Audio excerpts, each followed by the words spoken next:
چمن شہر کندھاری بازار میں گزشتہ کئی دنوں سے بند نالیوں کو کھول دیا گیا۔ چمن شہر کندھاری بازار میں گزشتہ کئی دنوں سے بند نالیوں کی وجہ سے شہری اذیت سے دوچار تھے، کیونکہ نالی کی بندش کی وجہ سے گندے پانی شہر کے بڑے روڈ پر بہہ رہا تھا، جن کی وجہ سے پیدل چلنا مشکل تھا۔ اعوذ باللہ من الشیطان الرجیم، بسم اللہ الرحمن الرحیم۔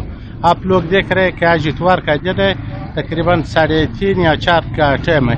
یہ دیکھو یہ کچرے جو آ رہا ہے، دکانداروں کو میرا یہ درخواست ہے کہ آپ لوگ جو کچرے ہیں وہ ڈسٹ بین میں پھینکیں، یہاں کے نالیوں میں نہیں پھینکیں۔ دیکھو، اور دوسری بات جو ہے، یہ پائپوں کا جو سائز چھوٹا ہے، اس کی وجہ سے ہائی روزے بند ہو رہے ہیں، جس کو عوام کو بھی تکلیفات ہے۔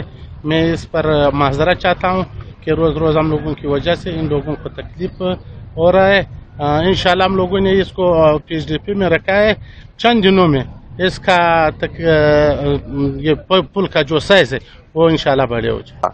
لیکن chief sanitary inspector Asghar Achakzai کی ذاتی دلچسپی سے کھول دیا گیا۔